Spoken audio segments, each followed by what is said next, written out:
Assalamualaikum warahmatullahi wabarakatuh. Waalaikumsalam warahmatullahi wabarakatuh. Alhamdulillah, alhamdulillahillazi arsala rasulahu bil huda wa dinil haqq liyuzhirahu ala dini kullihi wa kafa billahi syahida. Asyhadu an la ilaha illallah wahdahu la syarikalah wa asyhadu anna Muhammadan abduhu wa rasuluhu la nabiyya ba'dahu. Wa qala Allah ta'ala fil kitabil karim, a'udzu billahi minasyaitonir rajim, laqad kana lakum fi rasulillahi uswatun hasanah. Al-ayah. Pertama segala puji syukur pada Allah kita panjatkan, alhamdulillah atas izin Allah di pagi hari yang barokah ini, hari Sabtu ya, tanggal 25 Zulhijjah tahun 1446 Hijrah. Kita bisa bermuwajahah, bertatap muka secara langsung dalam majelis ilmu insya Allah yang barokah.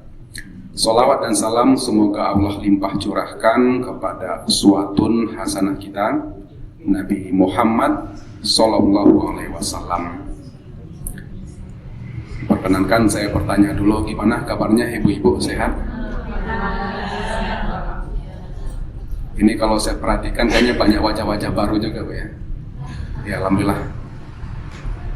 Atau saya yang terlalu lama nggak kesini kayaknya. Iya, bisa jadi. Ya saya doakan semoga penjenengan semua dalam kondisi sehat walafiat. Allah mudahkan hajat-hajatnya, Allah jaga kesehatannya, Allah lapangkan rizkinya, sakinah keluarganya, amin ya rabbal alamin.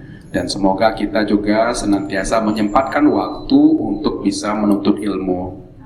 Betul tadi disampaikan oleh MC, kita percaya dari lisan Rasulullah bahwasanya kalau ada majelis ilmu apapun itu, maka Allah akan turunkan 70.000 malaikat yang akan senantiasa mendoakan, memohonkan ampunan bagi orang-orang yang duduk di majelis itu.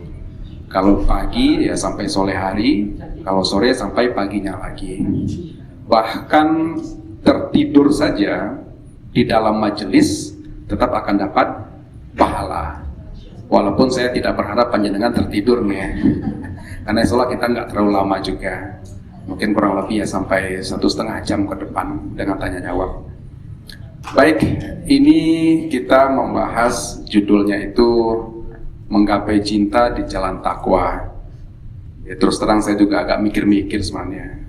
Saya usia sudah kepala 4, masih bahas cinta-cintaan ini seperti apa ini. Ya, tapi insya Allah ini kan cinta di jalan takwa. Nah, karena seingat saya di tahun kemarin itu saya sudah bahas juga tentang Nabi Ibrahim. Biar tidak mengulang kembali, maka saya tambahkan ada beberapa nanti konsep-konsep yang mudah-mudahan bisa bermanfaat untuk kita bersama, insya Allah. Baik, ibu-ibu yang dirahmati Allah, termasuk bapak-bapak juga. Perkenankan saya memulai dari quote atau perkataan ya. Ini bukan hadis, tapi ini perkataan dari sahabat mulia Ali bin Abi Thalib. Apa kata beliau? Cinta tidak akan pernah bisa menunggu. Ambil dia dengan penuh keberanian atau lepaskan dia dengan penuh keridhaan. Kedua, kusimpan cintaku dalam diam, kulisankan harapanku dalam doa, kuperjuangkan dirimu dalam ridhonya. Puitis sekali. Sungguh perempuan mampu menyembunyikan cinta selama 40 tahun, tapi tidak sanggup menyembunyikan cemburu meski hanya sesaat. Itu kata Imam Ali. Apakah betul? Nah, nanti kita akan coba tinjau. Tapi memang menarik begini, ibu-ibu yang dirahmati Allah. Sebelum nanti kita kepada Nabi Ibrahim alaihissalam, ada baiknya kita ambil juga pelajaran atau ibroh sekilas dari kisah Ali dan Fatimah ini. Dengan quote-quote yang seperti itu kita bisa menduga Sayyidina Ali ini orangnya romantis kayak berarti kalau begitu. Ini secara umum biodata dari Ali bin Abi Thalib masuk Islam sejak usia belia 8 tahun. Kemudian usia 21 tahun itu ketika peristiwa hijrah. Kita tahu bersama beliau yang menggantikan Rasul tidur di tempat tidur. Nah, kemudian Rasul dan Abu Bakar hijrah. Orang-orang Quraisy tertipu ceritanya. Karena diduga Muhammad masih tidur, ternyata yang tidur itu Ali bin Abi Thalib. Dengan penuh keberanian itu beliau lakukan di usia yang masih 21 tahun. Usia 23 beliau berduel di perang Badar. Nanti kita bisa kisahkan kalau misalnya ingin ditanyakan. Nah, usia 23 menikah dengan Fatimah binti Rasulullah. Nah, ini yang kita akan coba cuplik sedikit tentang bagaimana rumah tangga Ali, tentang cinta kepada istri, kepada anak, dan cinta kepada Allah selaku Al-Khaliq. Jadi rumah tangga ini memang rumah tangga yang banyak ibroh keteladanan di dalamnya. Ali bin Abi Thalib itu tinggal di rumah Rasul sejak beliau usia 8 tahun. Jadi ceritanya Abu Thalib itu kan ekonominya agak susah, Bu, ya. Agak susah. Anak yang laki-laki ada 4 waktu itu. Anak paling tuanya namanya Thalib, makanya Abu Thalib, bapaknya Thalib. Nah, setelah itu ada anaknya lagi, saya lupa yang kedua ini namanya siapa. Yang ketiga itu Ja'far, yang bungsu itu Ali. Maka Rasulullah dengan Abbas yang secara ekonomi cukup mapan ketika itu saling berkata, ada baiknya kita ringankan bebannya Abu Thalib, kita ambil dan pelihara anaknya. Nah, Abbas membesarkan Ja'far, Rasulullah membesarkan Ali, gitu. Jadi keluarga Rasul yang semula tidak ada anak laki-laki, anak perempuan semua, Zainab, Ruqayyah, Ummu Kulsum, Fatimah, dengan masuknya Ali ke rumah itu, suasana rumah jadi lebih ceria. Jadi ada anak laki-laki, walaupun statusnya sepupu ya, tapi ya diperlakukan ya mirip dengan anak. Ada anak laki-laki. Beliau juga tipikal orang yang itu suka, orangnya ceria gitu, suka berseloroh, suka bercanda dan lain-lain. Jadi berubahlah suasana rumah Rasul itu lebih hangat dengan kehadiran Ali bin Abi Thalib. Setelah sama-sama beranjak remaja sampai akhirnya juga telah di usia siap untuk menikah, ada beberapa orang sahabat yang coba datang melamar Fatimah. Bukankah itu suatu kemuliaan? Bukankah itu satu ihtiram? Bila mana bisa mempersunting istri anak dari Rasulullah SAW. Jadi wajar kalau misalnya di antara para sahabat itu ingin mengupayakan posisi tersebut. Ada datang lamaran satu, disampaikan pada Fatimah, Fatimah sepertinya tidak berkenan. Ada lagi datang yang lain, disampaikan, Fatimah juga belum berkenan. Nah, lama-kelamaan yang dalam tanda petik memprovokasi Ali itu Umar bin Khattab. Ali, kamu sudah kepikiran nikah belum?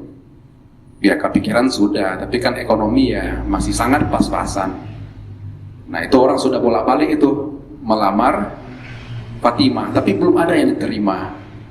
Bisa jadi engkau yang ditunggu, kata Umar bin Khattab memanas-manasi Ali bin Abi Thalib yang waktu itu baru usia 23 tahun. Ya agak maju mundur juga Sayyidina Ali awalnya, tapi lama-lama ya disampaikan, diutarakan maksudnya. Terus Rasul menanyakan pada Fatimah yang waktu itu ada di belakang. Jadi istilah orang Arab itu kan ya, Ali datang dan menyebut-nyebut namamu, itu istilahnya. Jadi, dalam arti ingin meminang. Dilihat reaksi wajah dari Fatimah itu sepertinya menerima. Maka Rasul balik ke depan dan berucap ahlan wa marhaban. Setelah itu selesai, Imam Ali pulang dengan kondisi agak bingung itu. Ditanya Umar lagi, gimana? Diterima nggak? Saya bingung ya, karena jawabnya nggak langsung. Rasul jawab apa? Ahlan wa marhaban. Kok nggak ngerti-ngerti juga? Ahlan itu selamat, marhaban juga selamat. Dua keselamatan atasmu. Oh gitu ya. Akhirnya baru Imam Ali merasa bahagia. Dan berlangsunglah pernikahan itu. Dan melahirkan generasi anak-anak yang itu juga menjadi teladan bagi kita. Dari pernikahan Ali dan Fatimah melahirkan 5 orang putra-putri. Ini yang 2 mungkin panjenengan sudah mudah hafal ya. Siapa Bu? Hasan. Yang kedua Husain. Yang ketiga masih ada 3 lagi ini, Muhsin. Hasan, Muhsin. 2 lagi perempuan. Siapa? Nah, Fatimah memberikan nama saudari-saudarinya kepada nama anaknya. Jadi emang mudah juga untuk menghafalnya. Jadi yang satu lagi itu Umi Kulsum, yang satu lagi itu Zainab. Nah itu dia. Itu 5 putra-putri Ali dan Fatimah. Setelah berumah tangga, keluarga ini memang banyak ujian, terutama dari segi ekonomi.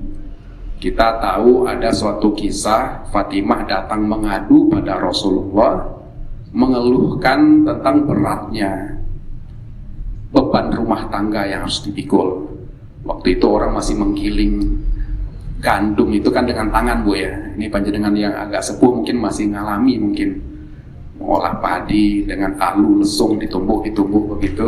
Nah, mengolah gandum dulu juga seperti itu. Sehingga kelelahanlah beliau. Dan wajar kan manusiawi datang pada bapak ngomong, bapak, ayah kalau misalnya ada budak atau pembantu, ya mungkin saya minta 1 untuk meringankan pekerjaan rumah tangga. Tapi yang lebih luar biasa adalah jawaban dari Rasulullah. Mau tidak saya ajarkan sesuatu yang lebih baik dari itu? Ya tentu saja mau. Nah oleh Rasul itu dikatakan, nah, sebelum tidur zikir, baca Allahu Akbar 34 kali, Subhanallah 33 kali, Alhamdulillah 33 kali. Nah usapkan nanti ke sekujur tubuh itu. Itu lebih baik daripada pembantu dan budak sekalipun. Ya, Fatimah mendengar itu merasa bahagia dan tidak lagi mengeluh kecapean. Walaupun realitanya tetap rumah tangga itu kan berjalan. Pernah juga ada kisah di mana ketika Fatimah kemudian Ali bin Abi Thalib tengah puasa menjelang berbuka, ada orang yang mengetuk pintu. Ini ceritanya hidangan sudah disuguhkan dan mau makan ini, tapi belum disuap, ada yang ngetuk pintu. Siapa itu di luar? Ini ada musafir yang kehabisan bekal katanya, tolonglah minta makan. Tanpa berpikir panjang, sepasang suami istri ini memberikan menu yang harusnya mereka konsumsi untuk berbuka itu kepada orang yang datang mengaku musafir yang kehabisan bekal itu. Besok puasa lagi. Ternyata datang lagi, ada yang ngetuk. Ketika hendak disuap, ada yang ngetuk pintu dan minta dibantu. Siapa? Ini ada orang fakir yang kelaparan. Ya tanpa pikir panjang juga suami istri ini memberikan lagi menu yang harusnya mereka pakai untuk berbuka puasa. Lantas mereka buka puasanya pakai apa? Pakai air putih. Cuma dengan air putih saja, tanpa kurma. Nah ternyata memang yang datang itu adalah malaikat. Sehingga Rasulullah memberikan keterangan, ya bagaimana dengan tamumu itu? Sesungguhnya Allah ridho dengan apa yang kalian lakukan. Ini memberikan pelajaran kepada kita bahwa memang rumah tangga yang dibangun dengan ketakwaan, ada cinta di dalamnya, tidak selalu akan berjalan mulus, tidak selalu akan ya baik-baik saja tanpa ada ujian, tanpa ada persoalan. Ada saja persoalan yang akan terjadi. Apakah keluarga ini tidak pernah ribut? Oh pernah ribut ternyata. Karena kita tahu suatu ketika Ali bin Abi Thalib dan Fatimah ini ribut. Dengan ributnya itu agak hebat lah ketika itu. Bagaimana cara Rasulullah menyelesaikan persoalan ini? Jadi dikatakan pada Rasul datang, Rasul berbaring tidur waktu itu. Dan dipanggil, Fatimah, sini. Berbaringlah Fatimah di sisi beliau. Ali pun dipanggil, Ali, sini. Berbaring pula Ali di sisi beliau. Kemudian kedua tangan orang yang sama-sama beliau cintai ini sepupu, tapi seperti anak sendiri, sudah dibesarkan sejak kecil. Ini putri kesayangan.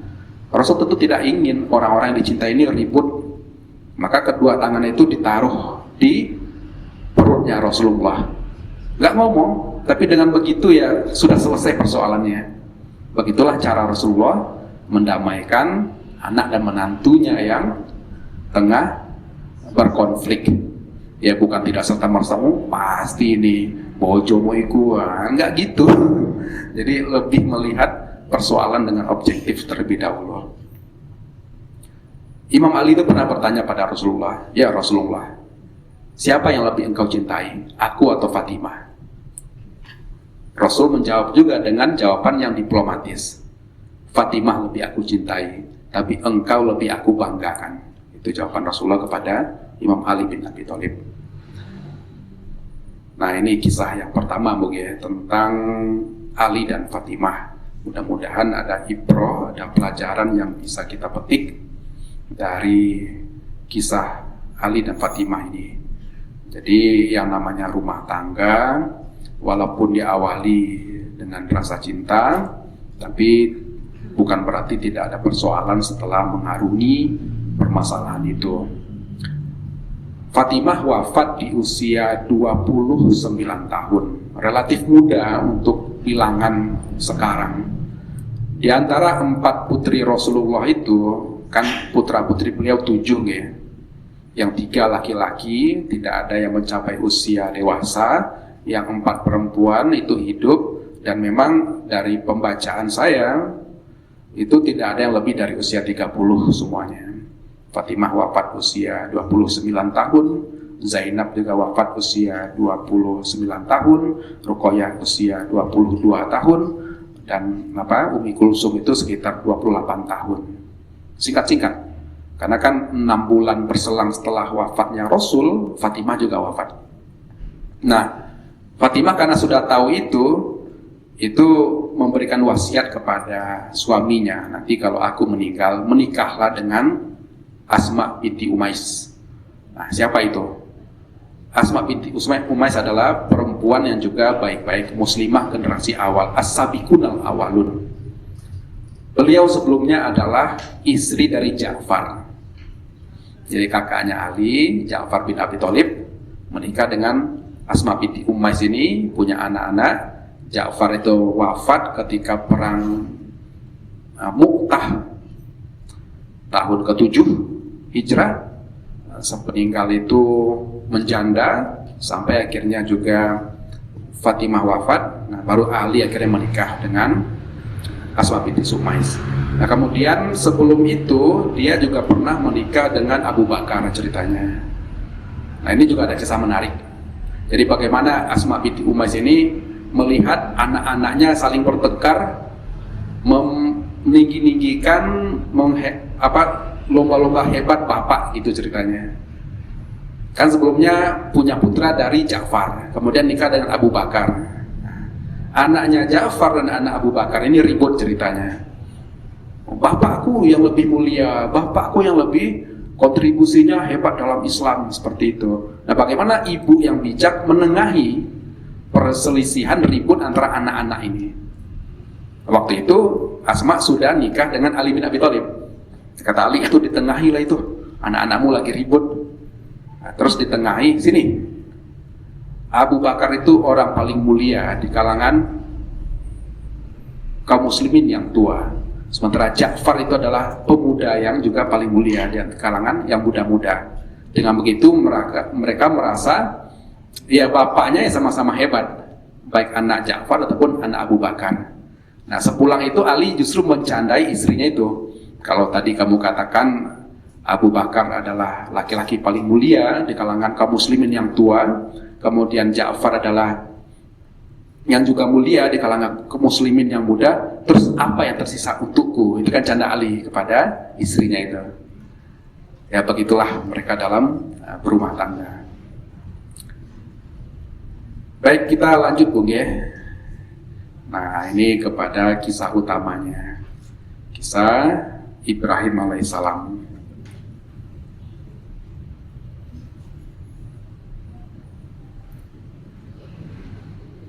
Saya izin minum dulu.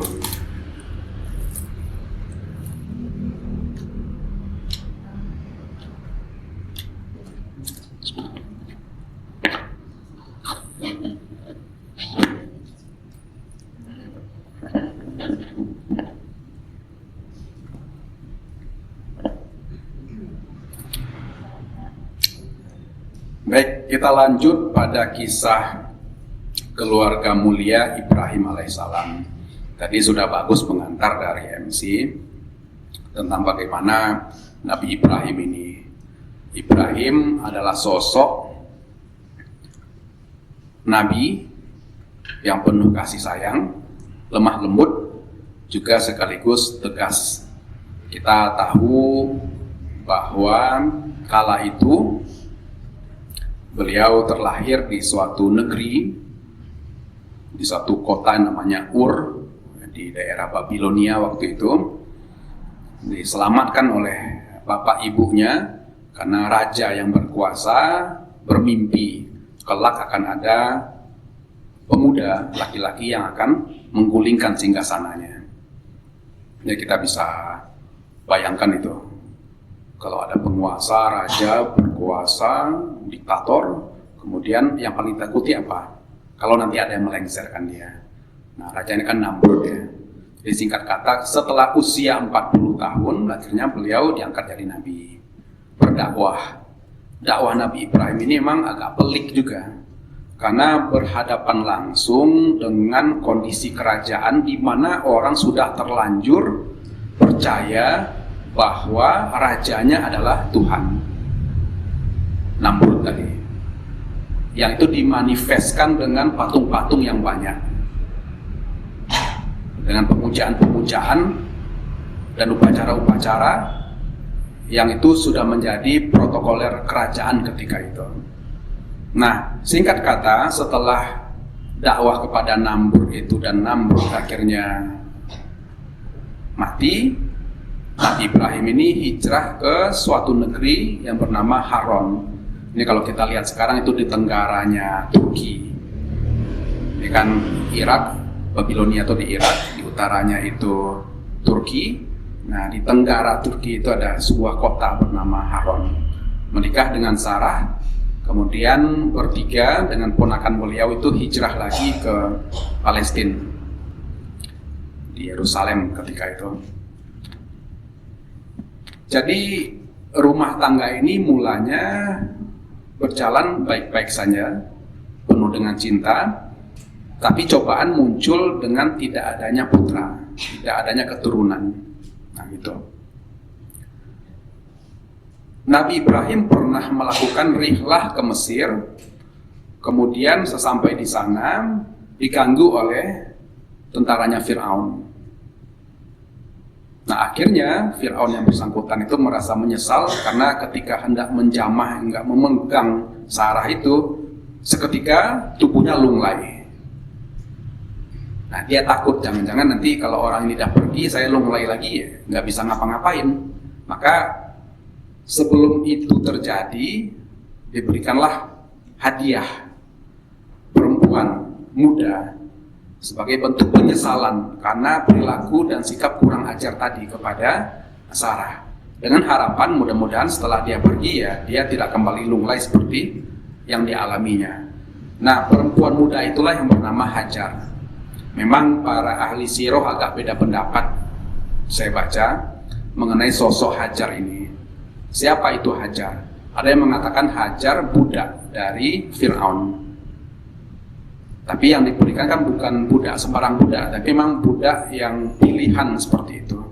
Ada yang mengatakan bahwa Hajar ini sebelumnya adalah putri dari salah satu kabilah, salah satu suku yang ditaklukkan oleh Fir'aun, kemudian itu yang diberikan kepada Sarah. Tapi terlepas dari dua pendapat itu, andai pun memang beliau budak, itu tidak akan mengakibatkan harkat martabat beliau menjadi rendah, enggak. Karena luar biasanya seorang Hajar itu. Andai pun memang keturunan bangsawan, itu juga tidak mengurangi kemuliaan beliau. Jadi pergi berdua, pulang bertiga. Nabi Ibrahim alaihissalam dengan Sarah, rumah tangga yang dibina sedemikian rupa, penantian akan anak ini lama ternyata, Bu. Mungkin kita punya karib kerabat atau mungkin juga diri sendiri yang menunggu menanti kedatangan putra itu butuh waktu. Ada yang sampai 8 tahun, 18 tahun. Tapi Nabi Ibrahim bukan 8 tahun, 18 tahun, 80 tahun menunggu itu. Tidak kunjung diberikan momongan. Bukankah alamiah, naluriah sebagai manusia biasa, orang ingin punya keturunan. Nah, itu juga yang dirasakan oleh Nabi Ibrahim alaihissalam. Jadi waktu berputar, tahun berganti, lama-kelamaan sudah mulai menua, anak tidak kunjung punya. Maka tergeraklah hati Sarah karena kecintaan dan bakti kepada suami. Wahai suamiku, sepertinya kamu nikah lagi saja dengan Hajar. Nah gitu. Jadi emang ini inisiatif dari istri tua ini.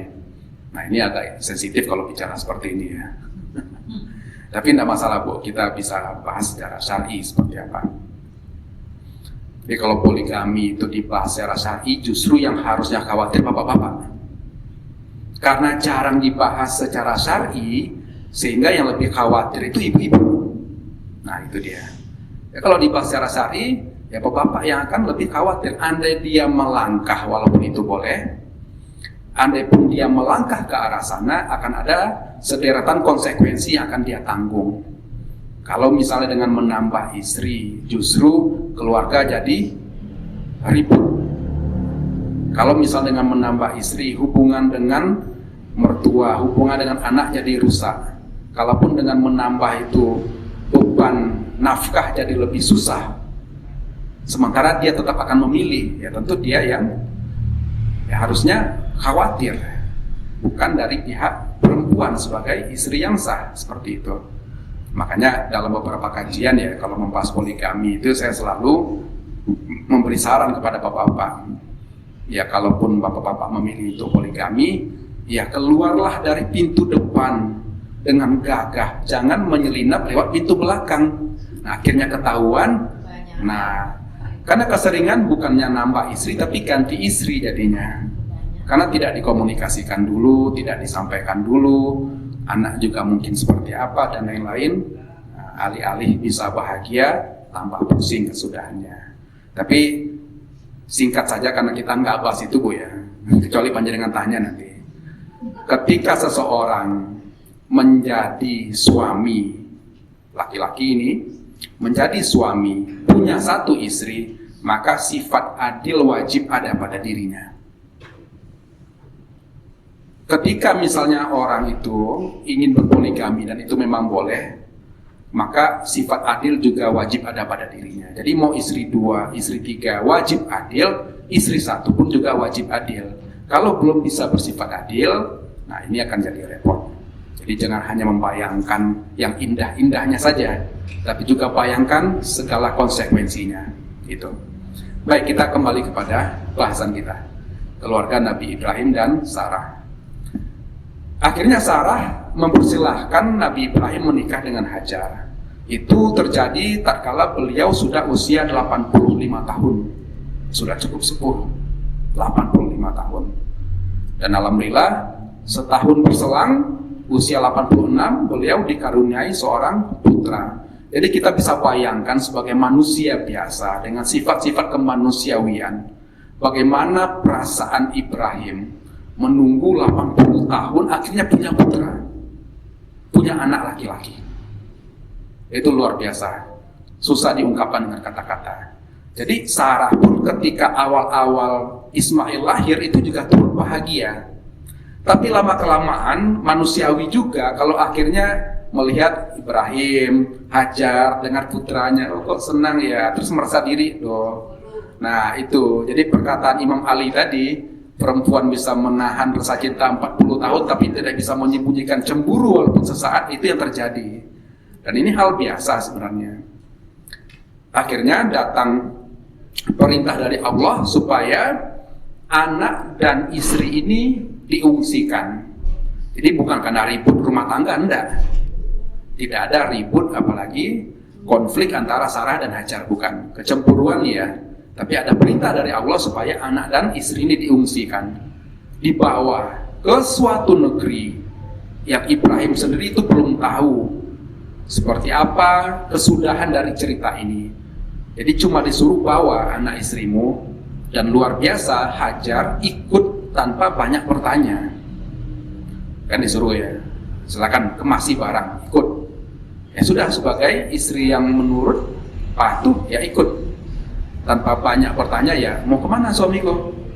Nah gitu, nggak nanya ini itu. Terus berjalan, ternyata perjalanan itu panjang. Sehari 2 hari belum sampai, seminggu 2 minggu belum sampai juga. Karena kan dari Palestina ya, turun ke bawah terus ke Makkah. Nah gitu. Sampai di Makkah, ditinggalkan di sana. Tidak ada tanda-tanda kehidupan. Jangankan pohon, ranting pohon pun nggak ada. Jangankan manusia, binatang melata pun nggak nampak di situ. Sumber air nggak ada. Disuruh tinggalkan di sana. Kita bisa bayangkan juga, andai misalnya Nabi Ibrahim sudah tahu, nanti kalau sudah kamu tinggalkan, nah nanti di situ akan ada air Zam-Zam. Kemudian orang akan datang, sehingga anak istrimu akan tenang, selamat. Kalau gitu Bu, pasti Nabi Ibrahim juga ya lega perasaannya. Tapi ini kan enggak, tinggalkan di situ. Ditaruh, ditinggalkan. Kemudian Hajar bertanya, wahai suamiku, apakah di tempat seperti ini kami akan kau tinggalkan? Ibrahim nggak bisa berkata apa-apa, kecuali diam. Diulangi lagi, wahai suamiku, apa di tempat seperti ini kami akan kau tinggalkan? Ibrahim diam, nggak bisa berbuat apa-apa. Diganti pertanyaannya, apakah ini perintah Allah? Baru Ibrahim mengangguk. Kalau ini perintah Allah, niscaya Allah tidak akan menyia-nyiakan kami. Itu jawaban dari Hajar.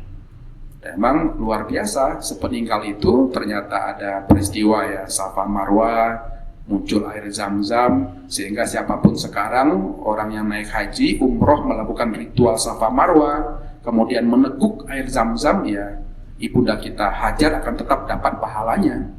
Itu berkat selalu berhusnuzon pada Allah. Jika ini perintah Allah, Allah tidak akan menyia-nyiakan kami. Tidak mungkin Allah akan menyia-nyiakan ketaatan. Nah, kemudian setelah itu bagaimana? Nabi Ibrahim kembali ke Palestina, hidup kembali dengan Sarah. Terus anak istri ini ya tinggal di sana. Jadi kita bisa bayangkan kembali ketika anak masih satu, kemudian datang lagi perintah untuk menyembelih anak tersebut. Nah, itu kira-kira gimana? Sebagai seorang bapak, sebagai seorang manusia biasa, berat pastinya. Karena selisih antara Nabi Ismail dan Nabi Ishak itu 13 tahun. Jadi kalau tadi umur 86 punya Nabi Ismail, punya anak Nabi Ismail, nah baru dikaruniai putra kedua Nabi Ishak dari Sarah itu ketika usia 99 tahun. Nah, itu dia. Jadi perintah menyembelih Nabi Ismail itu ketika beliau baru punya 1 orang putra. Tapi ini sudah beranjak balik nih ceritanya. Sehingga ujian itu datang dan Nabi Ibrahim menemui kembali anak dan istrinya. Ujian kepada Nabi Ibrahim apa? Kecintaan kepada anak. Yang tadi kita sudah gambarkan, penantian yang lama, jarang bertemu, sekarang harus disembelih. Kecintaan kepada anak. Karena Allah tidak mau kecintaan kepada anak itu melebihi rasa cinta kepada Allah Subhanahu wa ta'ala. Ujian bagi Sarah, bagi Hajar apa ujiannya? Ya sama, kecintaan kepada suami dan anak. Ini suami jarang bertemu, orang baik-baik, amanah. Anak juga, anak semata wajang. Ya kalau sinetron Bu ya, ini sudah luar biasa pastinya. Wah, suami macam apa? Cuma bikin anak jarang pulang, nggak nafkahi, gini-gini gitu. Sekarang pengen nyembelih anak lagi, apa kan gitu? Nanti langsung di zoom in, gitu kan, dengan mulutnya gerak-gerak sendiri. Ini untung Hajar tidak menonton sinetron seperti itu, jadi tidak terkontaminasi pikirannya. Ya kalau itu memang perintah Allah, lakukan. Ujian bagi Ismail apa? Kecintaan kepada nyawa, kepada diri sendiri, ego. Karena bayangkan anak-anak baru beranjak dewasa, ya kan, masih mencari jati diri, masih siapa saya, melakukan apa dan lain. Nah sekarang nyawa itu yang diminta. Dan Ismail karena anak soleh itu juga berucap dengan mantap. Jika itu perintah Allah, lakukan ayah. Insya Allah ayah akan dapati aku termasuk orang-orang yang sabar. Itu jawaban dari Ismail. Ya kan bapaknya juga merasa tenang kalau gitu. Beda kalau anak ngerengek-ngerengek, iya nggak mau gini, nah itu jadi repot nanti itu. Ini luar biasa keluarga ini. Jadi kita bisa mengambil pelajaran bagaimana keluarga Ibrahim ini adalah keluarga yang penuh keteladanan. Ayah sosok yang baik-baik, istri juga sosok yang baik-baik, anak pun anak yang soleh. Semuanya taat kepada Allah Subhanahu wa Ta'ala. Nah, baik. Kita sampai pukul berapa, Bu? 10 ya. Oke. Ini biar bukan cuma bercerita, saya ingin menyampaikan ada beberapa konsep juga di sini, mudah-mudahan bisa diambil juga pelajarannya. Jadi bagaimana Islam itu mendudukkan perihal cinta. Tidak semua rumah tangga itu ada cinta di dalamnya. Al-Quran pun tidak memakai kata cinta untuk menyebut hubungan suami istri dan rumah tangga. Karena memang realitanya tidak dalam semua rumah tangga ada cinta. Ada rumah tangga yang mulanya itu dengan paksaan, tidak saling kenal, belum ada cinta, mungkin karena dijodohkan dan lain-lain. Tapi lama-kelamaan justru cinta itu tumbuh. Tadi nggak ada perasaan apa-apa sama suami, atau sebaliknya suami nggak ada perasaan apa-apa sama istri, akhirnya tumbuh rasa cinta itu. Dan sebaliknya, bagi sebagian rumah tangga justru mungkin di awal-awal cinta itu tinggi, semerbak gitu. Tapi lama-kelamaan dia memudar, bahkan hilang sama sekali. Terus bagaimana rumah tangga masih tetap bertahan padahal tidak ada cinta di dalamnya? Banyak faktor. Mungkin karena faktor nafkah, andai pisah nanti gimana? Atau faktor keluarga, andai pisah nanti ya gimana keluarga besar ini? Masih menenggang perasaan bapak, ibu, atau demi anak misalnya, kalau saya pisah nanti gimana? Anak-anak kasihan. Jadi pada sebagian rumah tangga memang cinta itu tidak ada, tapi tetap bertahan. Oleh karena itu wajar Allah SWT memakai istilah sakinah mawaddah warahmah untuk menyebut relasi hubungan suami istri dalam keluarga tersebut. Nah, cinta ini bagaimanapun juga adalah perasaan. Ini ibu-ibu kan sudah sebagian usianya di atas saya sepertinya, pasti sudah lebih paham. Bukankah kita dalam perjalanan hidup kita masing-masing kadang bertemu seseorang, mulanya tidak ada rasa apa-apa, kemudian muncul rasa tertarik, kemudian rasa itu makin menggebu-gebu, bahkan sampai kepada puncaknya kita suka pada orang tersebut. Lagi-lagi dalam perjalanan waktu kadang rasa cinta yang memuncak tadi, yang seolah-olah kita nggak bisa hidup tanpa dia, kita tergila-gila pada dia, kita suka bucin kepada dia, akhirnya itu turun lagi, meredup, bahkan setelahnya tidak ada rasa apa-apa lagi, padahal orangnya masih sama gitu. Atau tidak jarang ya tadinya cinta berujung pada benci, nggak mau lagi melihat dia, wajah dia, apa urusannya nggak mau tahu. Jadi kalau begitu ibu-ibu, memang rasa cinta itu sama dengan rasa yang lain, rasa benci, rasa sedih, rasa gembira, dia fluktuatif, dia naik turun itu. Naik karena satu hal dan juga turun karena hal yang lain. Nah makanya Islam mendudukkan dalam pembahasan potensi hidup ada yang namanya hajatul udawiyah, kebutuhan jasmani. Kemudian ada yang namanya gorizah atau naluri. Hajatul udawiyah konsepsi Islam itu berbeda dengan konsepsi Barat. Kalau Barat, Sigmund Freud misalnya ya sebagai tokoh psikologi Barat itu mengatakan bahwa salah satu insting yang dominan pada manusia adalah libido. Kalau nggak disalurkan nggak stabil manusia itu.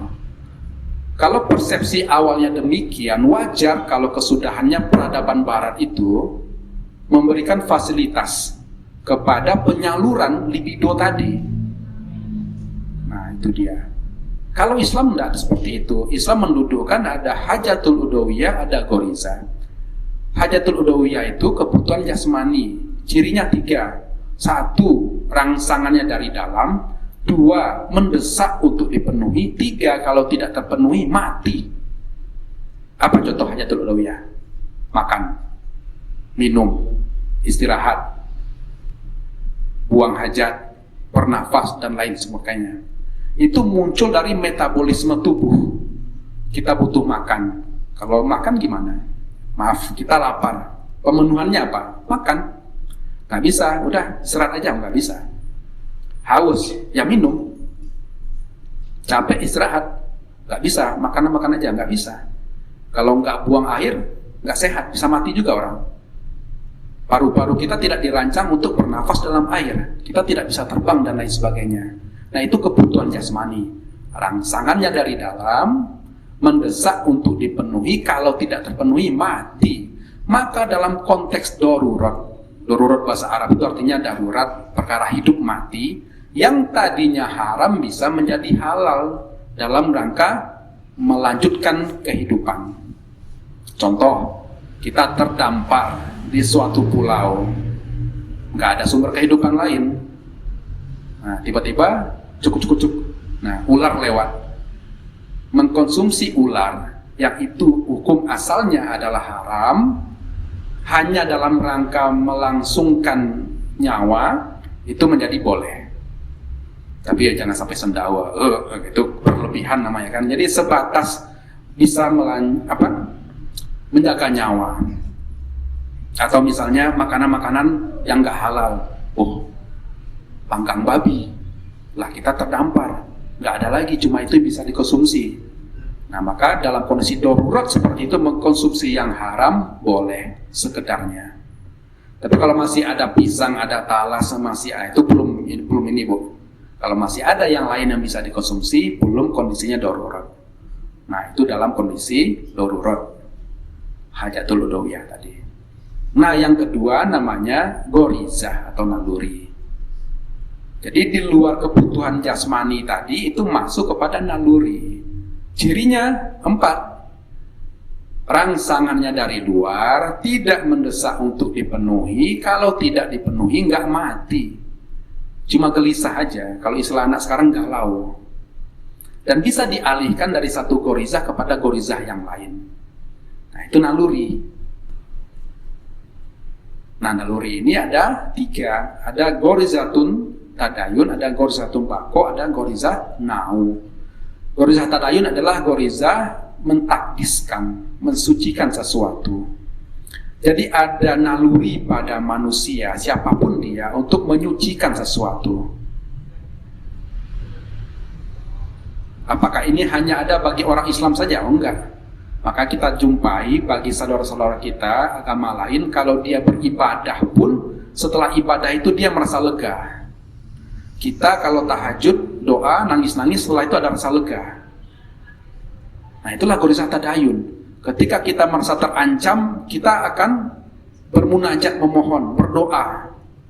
Terlepas mungkin berdoa itu kepada Allah, Rob yang hakiki, atau kepada Rob-Rob yang lain. Tapi itulah manusia. Ada naluri mentaktiskan. Kita berdecak kagum, Masya Allah, Subhanallah, melihat fenomena alam. Itu naluriah. Nah yang kedua itu ada namanya gorizah bako. Jadi naluri eksistensi diri. Kita ingin punya mobil misalnya, itu naluriah. Ingin punya perhiasan, naluriah juga. Ingin punya rumah, naluriah. Ingin studi ke luar negeri, naluriah. Ingin menyalurkan hobi, itu juga naluriah. Masuknya kepada gorizah bako ini, eksistensi diri. Dan yang ketiga itu ada gorizah nau. Goriza nau itu adalah naluri melanjutkan keturunan. Nah, cinta itu termasuk ke dalam derivat goriza nau. Bahwa setiap manusia itu punya naluri keibuan bagi ibu-ibu, kebapaan bagi bapak-bapak, sayang pada anak, sayang pada ponakan, sayang kepada saudara, itu naluriah. Ada rasa tertarik perempuan kepada laki-laki, itu naluriah. Sebagaimana halnya laki-laki tertarik kepada perempuan, juga naluriah. Beda kalau misal sama-sama jenis tertarik, itu pasti ada penyimpangan di sana. Jadi dengan begini dikatakan tadi, goriza sifatnya rangsangan dari luar, tidak mendesak untuk dipenuhi. Kalau tidak terpenuhi nggak mati, dan bisa dialihkan dari satu goriza kepada goriza lain. Sehingga kita dapati misal dalam agama Kristen ya, itu para pendeta atau para biksu dalam agama Buddha itu kan membujang. Itu mengalihkan dari gorizah nau kepada gorizah tadayunnya. Dia fokus kepada agama saja. Atau biksu misalnya dia justru berlatih kungfu dan lain-lain, itu gorizah bakonya. Nah, orang bisa melakukan itu. Atau dalam agama kita sendiri, kepada para pemuda didorong untuk menikah. Tapi kalau belum sanggup menikah, maka banyaklah berpuasa.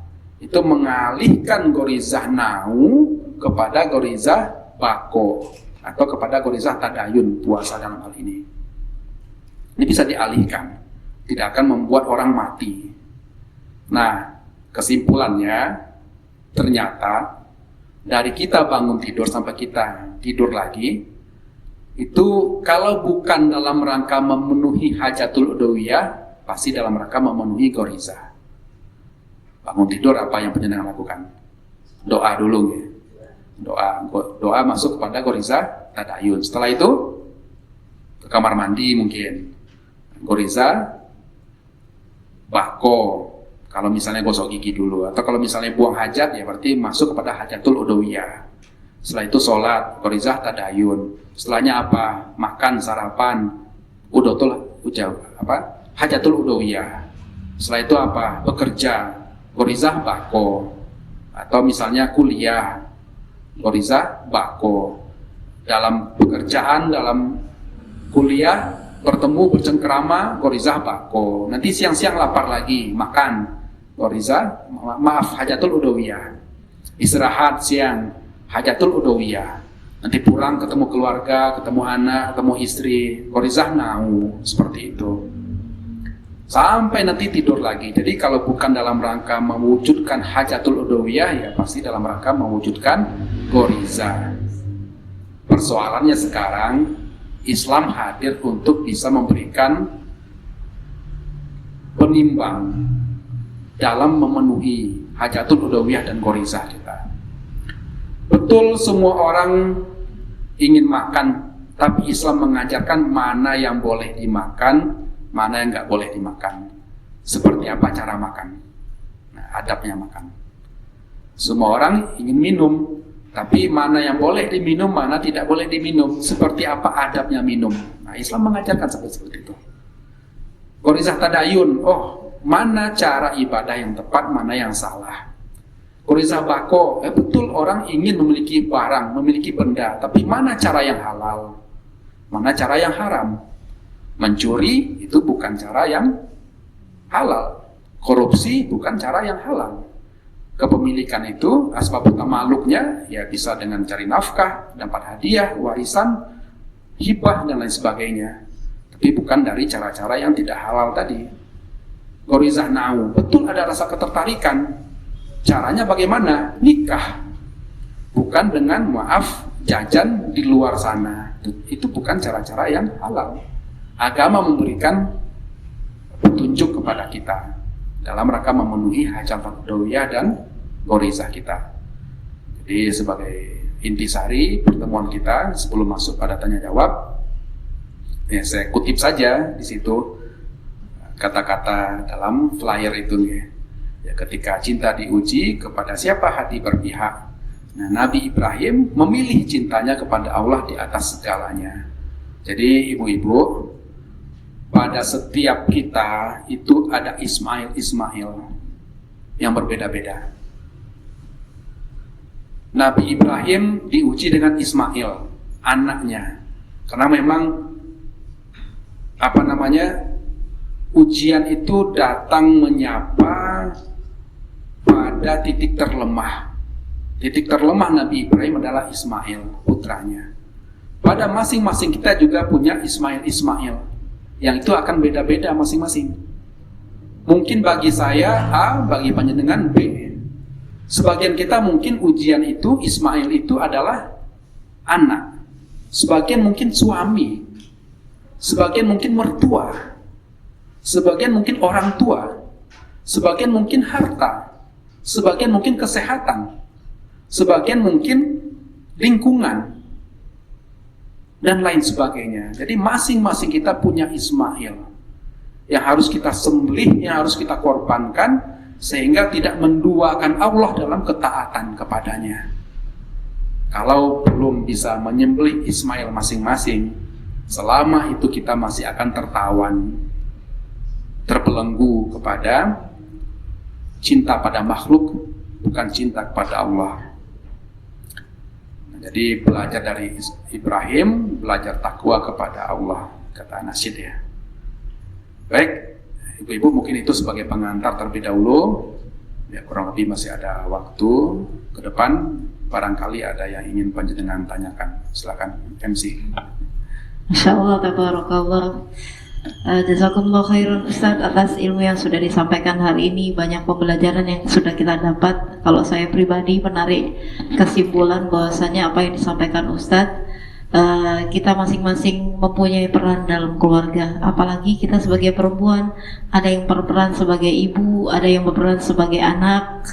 Sebagai ibu mungkin kita harus lebih bijak dalam mengambil sikap dan bagaimana kita bisa memilih cinta kita. Apakah cinta kita lebih berat kepada pasangan kita, kepada anak-anak kita, atau kepada Allah Subhanahu wa Ta'ala? Karena kita hanya bisa memilih antara cinta dan juga ego. Namun apa yang sudah dicontohkan oleh Nabi Ibrahim alaihissalam, bahwasanya semua pengorbanan cinta, semua pengorbanan rasa itu tidak lebih dari untuk menghamba kepada Allah Subhanahu wa Ta'ala. Karena pada dasarnya ujian yang terbesar dalam hidup kita adalah lingkaran utama kita, yaitu keluarga, anak, pasangan, dan juga keturunan. Lebih berat ya Bu kita berdakwah kepada keluarga dibandingkan dengan orang-orang yang di luar. Subhanallah. Kalau kita membahaskannya Nabi Ibrahim, bahwasanya mungkin pada saat itu beliau menjadi public enemy atau musuh yang utama ya Ustaz ya, dalam dalam lingkungannya. Mungkin beliau dihujat kalau dalam sinetron, Nabi Ibrahim, bahwasanya itu lihat ayahmu aja masih ingkar kepada Allah, ayahmu aja pembuat takut. Benerin dulu tuh keluargamu ya, daripada benarkan orang lain. Itu berat Bu. Baik, mudah-mudahan apa yang disampaikan Ustadz bisa menjadi pembelajaran untuk kita semuanya. Mari kita buka tanya jawab. Ibu-ibu ada yang mau ditanyakan, ada yang mau silakan. Apa dong?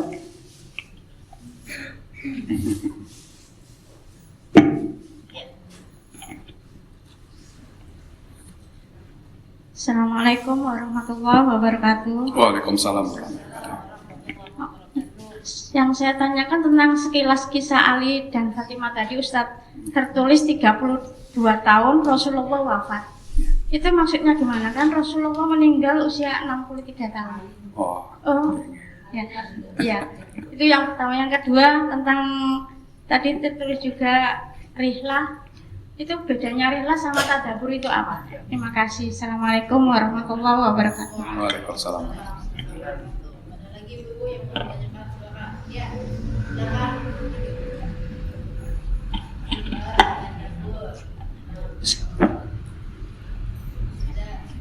Assalamualaikum warahmatullahi wabarakatuh. Waalaikumsalam warahmatullahi wabarakatuh. Saya Erlin Ustadz.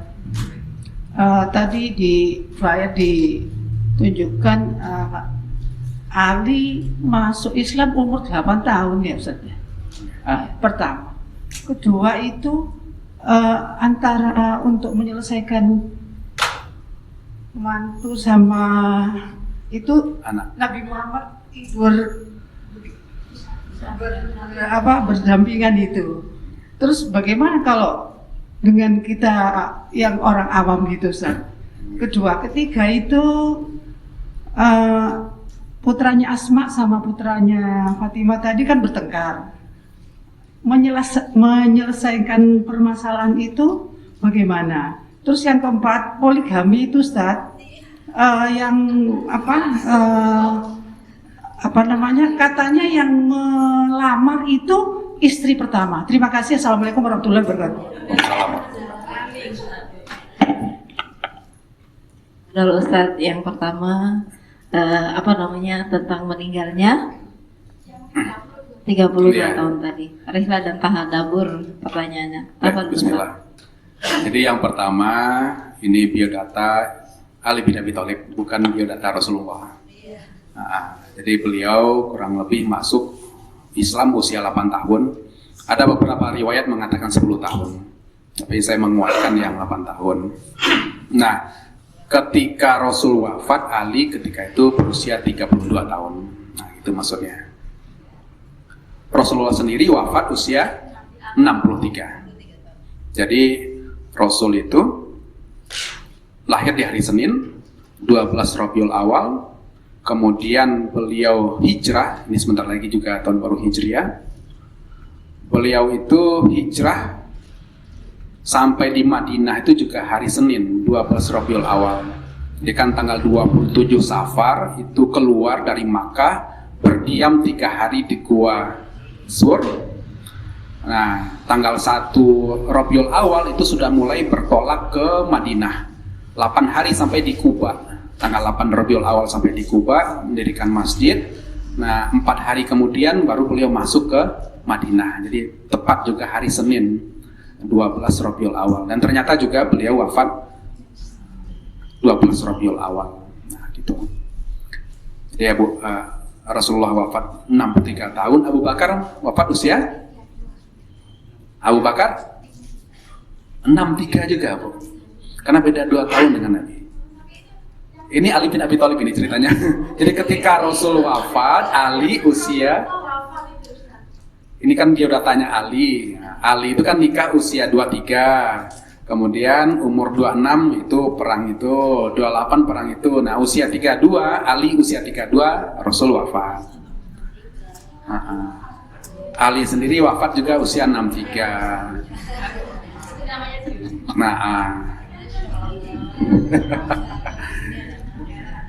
Umar wafat usia berapa? Biar juga sebagai pengetahuan, Bu ya. 63 juga ternyata. Nah, Utsman usia ada yang bilang 69, ada yang bilang 82. Agak sedikit lebih tua. Ali juga 63. Nah, kita nggak tahu apakah usia segitu wafat yang baik atau seperti apa. Tapi memang kan dari riwayat usia umatku itu 60-70 tahun dan hanya sedikit lebih darinya. Jadi panjenengan yang sudah lebih itu adalah bonus. Nah, kita berproses ke arah sana. Baik, itu yang pertama. Yang kedua, apa beda rihlah dengan tadabur? Rihlah itu artinya bepergian, Bu. Bepergian, jalan-jalan bisalah dikatakan rihlah. Kalau tadabur itu bukan hanya sebatas bepergian, tapi ya misal tadabur alam, ya melakukan introspeksi, melakukan kontemplasi, merenungi, nah seperti itu. Tadabur tidak harus kemana-mana, pergi satu tempat selesai. Kalau rihlah emang dia melakukan perjalanan, gitu. Wallahu a'lam bishawab, itu yang pertama. Yang kedua, nanti diingatkan, Bu ya kalau saya lupa. Tadi apa, Bu, yang usia masuknya Ali. Oke. Sebelumnya itu Islam. Iya. Ya, jadi wahyu itu turun ketika Nabi di Gua Hira. Ketika beliau usia 40 tahun. Setelah menerima wahyu, siapa yang didakwahkan Nabi? Nah, sama dengan kita, alamiahnya kalau kita ada kabar baik, kabar buruk, siapa yang kita kabari terlebih dahulu? pasti orang-orang dekat. Maka Rasul mengajak orang-orang di rumahnya untuk masuk Islam, sampaikan pada istri. Jadi Khadijah yang pertama masuk Islam. Rasulnya usia 40 waktu itu kan. Nah, Khadijah tambah 15 berarti umur 55 waktu itu. Di rumah Nabi itu juga ada anak angkat Nabi, Zaid bin Harithah. Nah, Zaid pun masuk Islam. Di rumah itu ada Ali bin Abi Thalib, Ali pun diajak. Nah, ketika itu Ali sudah usia 8 tahun, gitu maksudnya. Jadi memang Islam ya wahyunya baru turun saat itu. Ya gimana lagi, kan nggak mungkin lebih awal dari itu bisa masuk Islamnya. Rasul mengajak Abu Bakar masuk Islam, teman dekatnya. Melalui Abu Bakar itu mengajak Tolhah bin Ubaidillah, kemudian Zubair bin Awam, kemudian Abdurrahman bin Auf, kemudian Sa'ad bin Abi Waqqas. Itu melalui Abu Bakar itu. Kalau kita perhatikan tipikal orang-orang awal masuk Islam ini, memang mereka orang-orang yang sejak masa jahiliyah sekalipun juga tidak pernah menenggak minuman keras, gak pernah juga berjudi, gak pernah main perempuan, sehingga ketika kebenaran datang mereka lekas, mereka cepat untuk menerima Islam itu. Karena memang ada dua tipikal hijrah, Bu ya. Kalau sekarang mungkin yang akan lebih secara nilai entertain mungkin tipikal seperti Umar kayaknya, yang tadinya kasar, keras, main pukul orang, tiba-tiba tobat, hijrah itu kan. Kisahnya lebih menarik untuk diceritakan. Tapi ada tipikal kedua, ya seperti Abu Bakar, seperti Utsman, ya emang orang baik-baik dari awal, nggak macam-macam, baik-baik. Ketika Islam, lekas masuk Islam. Nah itu. Apa tadi yang kedua? Rasulullah menyelesaikan masalah antara Oh ya. Ya, jadi begini. Ada uruf, ada syariat. Uruf itu adat kebiasaan. Adat kebiasaan masing-masing daerah itu beda. Kita orang Jawa saja dengan orang Madura beda adat kebiasaannya. Ada yang sama, ada yang beda. Dengan orang Bali beda. Nah, dengan orang Arab juga beda. Syariat datang, kemudian selama uruf atau adat istiadat kebiasaan itu tidak bertentangan, tidak menyelisihi syariat, maka itu diperbolehkan. Tapi bila mana dia menyelisihi syariat, bertentangan dengan syariat, maka harus syariat yang diambil, bukan adat kebiasaan itu yang dilakukan. Nah gitu. Kalau orang Arab itu, Bu, marah, cara mengingatkannya gimana? Nah, ditarik jenggotnya, Bu. Masya Allah, ditarik itu. Oh ya, saya diingatkan, jangan marah. Tapi jangan coba panjenengan praktekkan kepada suami atau kepada bapak. Bapak kita marah, kita jenggotnya, Masya Allah, nggak bisa seperti itu. Kebiasaan Arab demikian, di kita beda. Dan syariat itu membolehkan demikian. Jadi ketika ribut hebat itu, Rasul datang, Rasul berbaring ceritanya. Yang nggak bisa sini ya, Rasul berbaring, terus dipanggil, Ali sini, suruh sebelahnya, Fatimah sini. Dulu kan tempat tidurnya bukan kayak sekarang ya, di tempat gini aja, pelataran gini aja. Rasul tidur, panggil Ali, panggil Fatimah, kemudian kedua tangan ini dipegang oleh Rasul, ditemukan oleh Rasul di perut beliau dan digenggam seperti itu. Datangnya itu rumahnya Ali, apa Sayyidina Ali, apa ada di rumahnya Rasulullah? Di rumahnya Ali dan Fatimah ya. Nah, kalau ada kesempatan mungkin nanti saya bisa tampilkan juga. Cuma saya nggak bawa peta Makkah ketika Rasul itu seperti apa. Mana rumahnya Abu Jahal, mana rumahnya Abu Sufyan, mana rumahnya Utbah bin Rabi'ah dan lain-lain, itu ada itu. Dengan itu selesai persoalan. Nah, di kita mungkin ada cara-cara berbeda. Jadi dalam arti itu kan tidak mesti ditiru secara persis. Tapi bila mana itu dilakukan, itu juga bukan satu hal yang salah. Ada satu juga riwayat bagaimana ketika itu Abu Bakar datang ke rumah Nabi, Nabi masih dalam selimut dengan Aisyah. Bagi beliau ya itu biasa saja. Kalau di kita mungkin agak pakai ya. Mertua datang kita masih. Ya, tapi itu hal yang biasa saja, bukan satu hal yang bertentangan dengan syariat gitu. Sapun oke.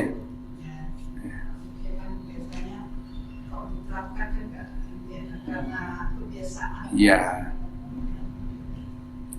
Yang ketiga tadi apa? Poligami. Waduh. Biasanya ibu Ah. kalau sudah bertengkar, saya soalnya sendiri juga pakai itu kan menenangkan anaknya sendiri. Gitu. Terus ini tadi kalau putranya Asma sama putranya Fatimah. Oh iya. Oke. Jadi bukan putra Asma dengan putra Fatimah. Fatimah dengan Ali tadi putranya cuma 5. Nah, Ja'far nikah dengan Asma binti Umais itu. Punya anak, ada Aun, ada Auf, ada beberapa itu anaknya. Nah, Ja'far ini kakaknya Ali, beda 10 tahun lebih tua dari Ali, wafat di tahun ke-7 Hijriah. Sepeninggal Ja'far, Asma ini nikah dengan Abu Bakar. Punya putra lagi Muhammad bin Abu Bakar. Ibunya ini, Asma ini. Nah, Abu Bakar meninggal 2 tahun setelah Nabi. Nah, sepeninggal Abu Bakar itu, Asma ini nikah dengan Ali atas rekom dari Fatimah. Ali tidak punya putra dari sini. Tapi yang ribut itu anaknya Ja'far dan anaknya Abu Bakar. Ya kebetulan Ali waktu itu jadi suami dari Asma. Nah, kata Ali itu, ya diselesaikan itu. Anak-anakmu lagi ribut itu, membangga-banggakan bapaknya masing-masing. Nah, Asma dengan ya bijak itu menengahi, akan membangga-banggakan bapak. Oh, bapakku ini. Abu Bakar itu orang yang paling mulia di kalangan sahabat yang tua. Ja'far itu orang paling mulia di kalangan sahabat yang muda. Selesai seperti itu, ditengahi. Emang nggak dipilih salah satu, enggak, karena bukan anak antara kedua ini, bukan. Nah, tapi makanya Ali kan bercanda setelah itu. Loh, kalau kau katakan Abu Bakar yang paling baik di kalangan tua, Ja'far yang paling baik di kalangan yang muda, terus apa yang tersisa untuk diriku? Kan itu candanya Ali kan kepada Asma, karena mereka nggak punya putra. Yang ketiga,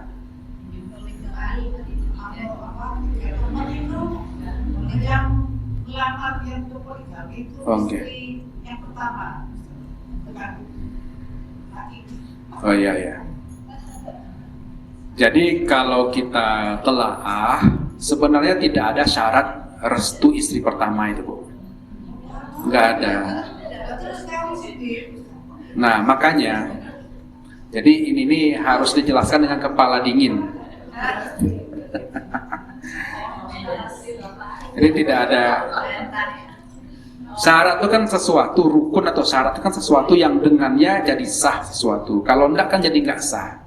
Jadi tidak ada syaratnya itu izin dari istri pertama. Kalau ada wali, ada kedua mempelai, ada 2 saksi yang adil, ada mahar, ya sudah sah sudah gitu. Nah, Itu salah satunya maksudnya ya yang pertama itu. iya.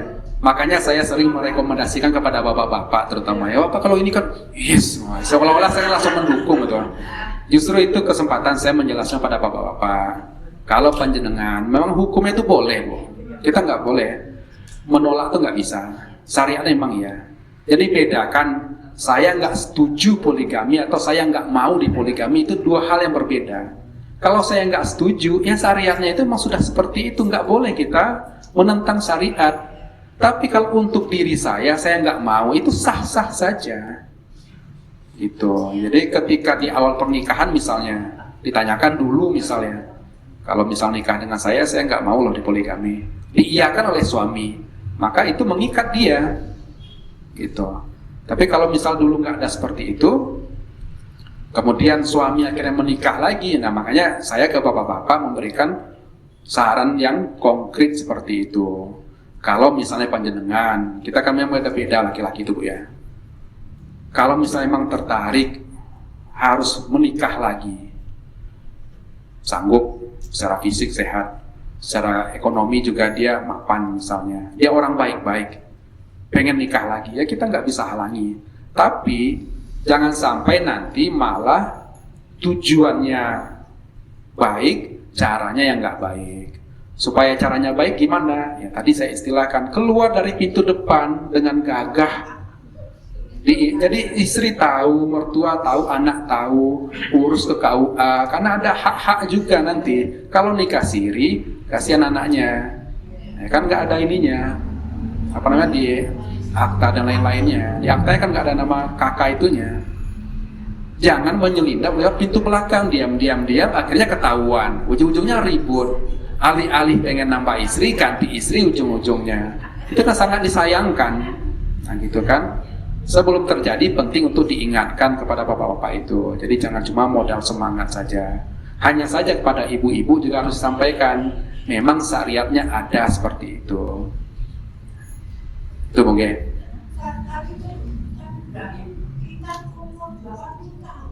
Ya. Perintah khitannya baru datang ketika itu.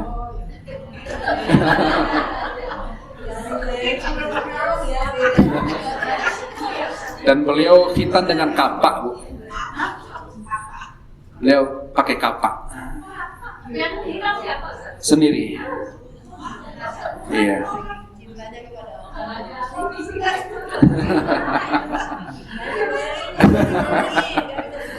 Sudah begitulah waktu itu. Iya, iya. Suami saya tuh minta kalau saya sudah punya anak. Iya. Iya, iya. Saya sendiri mungkin KTP Islam. Jadi setelah punya anak juga baru suami saya minta. Iya. Ya, sabar.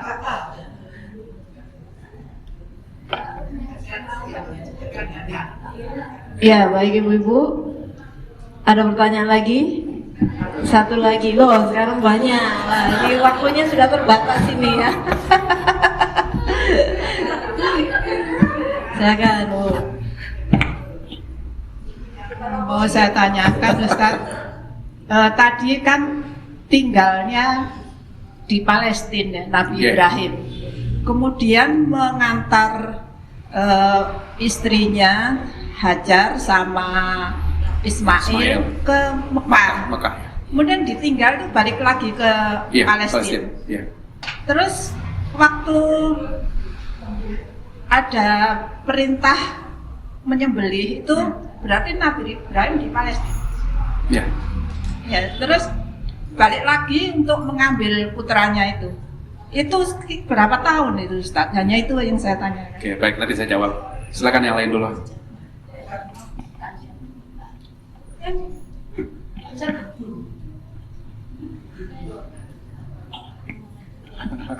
Maaf, saya anak sendiri karena laki sendiri. Mohon maaf, saya menanyakan mengenai ucapan dalam rukun sholat ya. Yang tahu ketika saya menjadi makmum itu imamnya ada perbedaan ucapan dalam melaksanakan ucapan salam akhir. Salam, ya. Ada yang Assalamualaikum warahmatullahi wabarakatuh. Tapi ada juga yang mengatakan Assalamualaikum warahmatullahi wabarakatuh. Nah, itu yang paling bagus atau yang betul yang mana? Terima kasih. Assalamualaikum warahmatullahi wabarakatuh. Waalaikumsalam warahmatullahi wabarakatuh. Assalamualaikum warahmatullahi wabarakatuh gitu ya Pak ya. Apa dulu ya Ustaz? Ya, baik, saya jawab ringkas. Jadi ketika di bawah itu memang belum ada apa-apa di Makkah dan ditinggalkan di sana dengan bekal seadanya, kan gitu. Tapi atas kuasa Allah setelah Nabi Ibrahim pergi, Nabi Ibrahim kan doa, kemudian pergi balik lagi ke Palestina. Setelah itu ternyata kan ada air Zam-Zam muncul. Karena air Zam-Zam ada di sana, ada sumber mata air, ada kabilah Jurhum yang lagi bermigrasi dari Yaman, itu melihat kok ada burung ya berputar-putar kisaran sana. Kan setahu kita nggak ada mata air di sini. Itu kan pertanda bisa kalau ada burung berputar-putar itu ada sumber air di sana. Nah akhirnya datang Bani Jurhum itu ke sana, mendapati ternyata ada mata air dan ada perempuan dan anaknya. meminta izinlah Bani Jurhum, apakah kami diizinkan untuk menetap juga di sini. Nah, oleh Hajar diizinkan, boleh silakan, tapi jangan kuasai. Dengan begitu kuasa Allah datangkan Bani Jurhum bermigrasi ke sana, menetap mereka juga di Makkah, sudah ada sumber air. Hajar nggak sendiri. Nah gitu. Apakah Ibrahim tahu? Nabi Ibrahim belum tahu waktu itu. Nah itu makanya kan berat perasaan Nabi Ibrahim itu. Ya tinggal sampai akhirnya kan Nabi Ismail itu menikah dengan anak-anak dari Bani Jurhum itu. Setelah beliau dewasa. Terus kapan? Ya tetap berdiam di Palestina. Setidaknya dari Sirah itu 4 kali pernah Nabi Ibrahim datang kembali menemui anak dan istri itu. Kali pertama tadi mengantarkan ke Makkah, ya. Tinggal. Kemudian datang pertama itu, ya perintah untuk menyembelih. Nah, ketika itu Ismail kan jarak dengan Ishak itu 13 tahun, Bu. Nah, itu Ishak belum lahir ceritanya. Nah, ketika itu datang ingin menyembelih. Hajar masih hidup, Ismail sudah akil balik, dilakukan. Setelahnya balik lagi, datang lagi, Ismail sudah punya istri, tapi nggak ketemu dengan Ismailnya. Hanya saja sambutan istrinya itu nggak baik, banyak ngeluh gini gitu. Ya sudah, kata Ibrahim, kalau suamimu datang nanti pesan ya, ganti palang pintunya. Nah, Ismail paham. Tadi ada orang tua datang ke sini carimu tidak ketemu ya. Terus apa pesannya?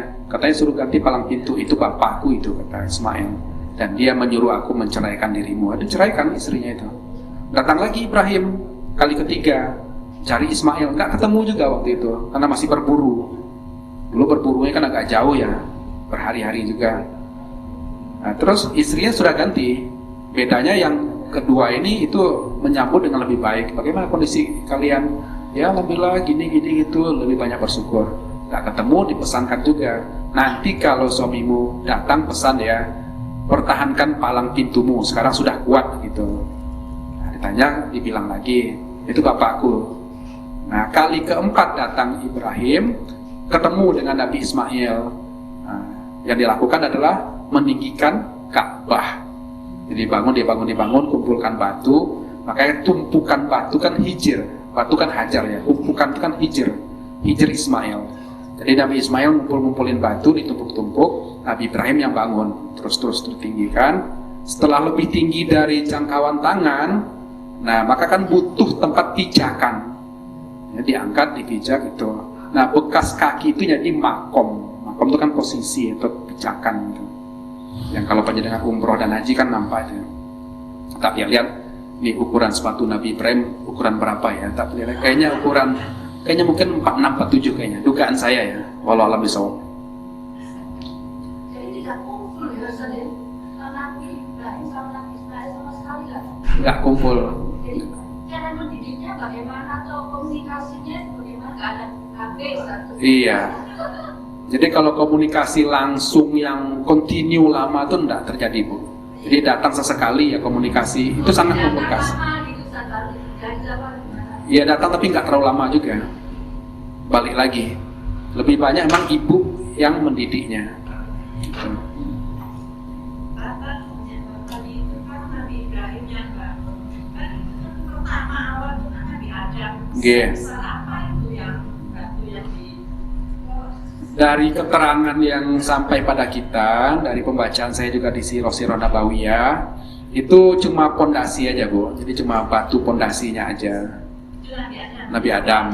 Konon katanya tersapu di zaman banjir Nabi Nuh. Konon begitu. Nah, oleh Nabi Ibrahim ditinggikan lagi. Gitu. Baik. Bapaknya tadi belum saya kayaknya. Tentang ini ucapan salam. Ada yang assalamualaikum warahmatullahi, assalamualaikum warahmatullahi wabarakatuh. Gimana Ustaz? Iya, baik. Jadi memang bacaan dan gerakan sholat itu ada perbedaan dan sama-sama bersumber juga dari Rasulullah. Rasul melakukan perbedaan itu dalam rangka memberikan kemudahan kepada kita. Kita contohkan dulu, kalau dari segi gerakan sholat, takbir saja. Takbir sependek sedangkal pemahaman saya itu ada 2 yang ada dalilnya.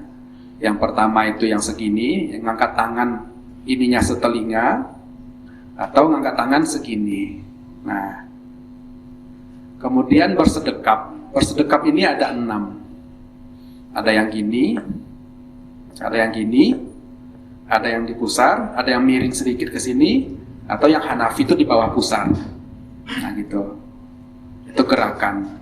Bacaan doa iftitah aja. Ada yang wajah tuh, ada Allahumma ba'id dan lain-lain. Terus cara turun dari ruku itu ada 2 juga. Karena emang ketika Nabi sudah agak sepuh, itu tangan dulu. Nah gitu. Nah begitupun halnya dengan salam tadi. Ketika salam kan yang selesai itu kan sampai salam pertama Pak ya sebenarnya. Nah memang ada yang Assalamualaikum warahmatullahi wabarakatuh. Ada yang Assalamualaikum warahmatullahi, ada Assalamualaikum, ada yang seperti itu. Jadi terlepas dari antara ketiganya sama-sama sah kok insya Allah. Itu yang dipertanyakan masalah ucapannya. Ada yang barok nasi, Iya. ada yang barok. Iya. Apa sama-sama? Oke, sama-sama boleh yang saya tahu Pak. Jadi ya, Assalamualaikum, ada yang cuma Assalamualaikum aja. Assalamualaikum warahmatullahi ada, Assalamualaikum warahmatullahi, ada yang lengkap Assalamualaikum warahmatullahi wabarakatuh gitu. Jadi tergantung jenengan lebih memilih kemana dan tidak masalah insya Allah gitu. Ya kalau kita misalnya berkesempatan haji umroh, kita kan bisa lihat varian-varian fikih apa semua. Ada yang tahiyatnya nggak duduk, ada yang gerak-gerak yang gini. Ya begitulah semuanya. Itu keindahan Islam. Semua ada dalilnya ya. Baik ibu-ibu, karena waktu yang sangat terbatas, Masya Allah, tabarakallah, hari ini pertanyaannya ada yang di topik, ada yang out of the topic, jadi out of the box gitu ya. Masya Allah, dan ini juga banyak memberikan insight untuk kita semuanya. Baik Ustadz, mungkin ada yang mau disimpulkan lagi dan juga mau doa sebelum kita doa tutup kafaratul majlis. Ustadz Abadol. Iya, baik. Jadi sebagai kesimpulan tadi, bahwasanya setiap kita itu punya Ismail, setiap kita itu punya titik lemah, dan tidak jarang Allah menguji kita pada titik terlemah itu demi kebaikan kita sendiri, dan kita harus menyembelih Ismail kita supaya tidak menyekutukan Allah. Jadikan cinta kepada Allah adalah cinta yang utama, cinta kepada Rasulullah yang kedua, dan cinta kepada makhluk itu yang ketiga. Pada masing-masing orang berbeda Bu, memang berbeda. Ada yang lebih cinta anak, ada yang lebih cinta pasangan. Kan ada tokoh publik ya, saya nggak perlu sebutkan juga, pilih anak atau pilih istri. Nah dia pilih istri katanya, kemudian malah yang terjadi berbalikan dengan itu. Tapi itu memang pada masing-masing orang berbeda. Ada yang anak, ada istri, ada orang tua, ada yang keluarga dan lain-lain. Tapi terlepas dari apapun itu, yang terpenting adalah kecintaan yang utama kepada Allah, ridho Allah itu yang utama. Nah, itu sebagai kesimpulan kita, dan mudah-mudahan ini sudah di akhir tahun 1446 Hijrah.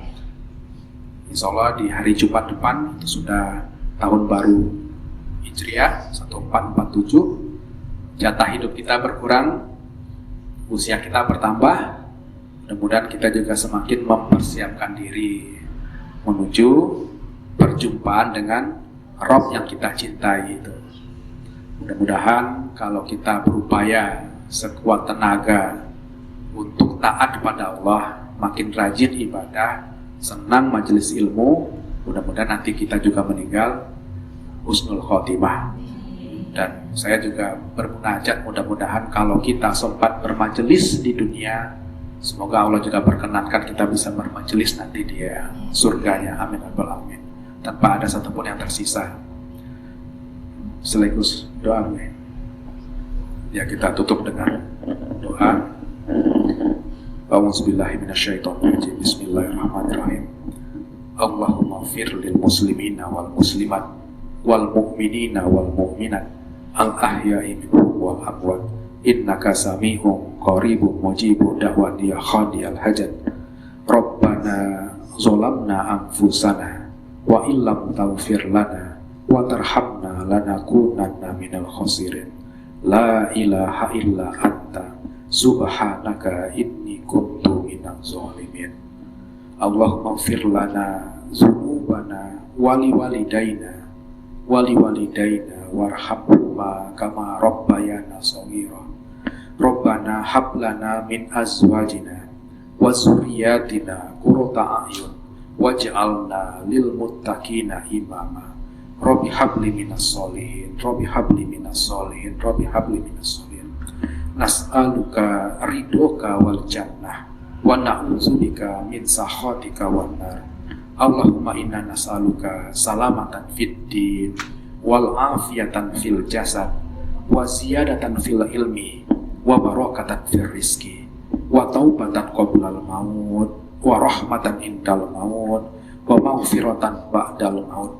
Allahumma hawin alaina fi sakaratil maut wan najata minan nar wal afwa indal hisab. Allahumma salim ihwanana fi Palestin. Allahumma salim ihwanana fi Palestin. Allahumma salim ihwanana fi sa'idil muslimina ammah wa Gaza khassah. Rabbana atina fid dunya hasanah wa fil akhirati hasanah wa qina azabannar. Subhana rabbika rabbil izzati amma yasifun wa salamun ala mursalin walhamdulillahi rabbil alamin. Bi barakatil Fatihah.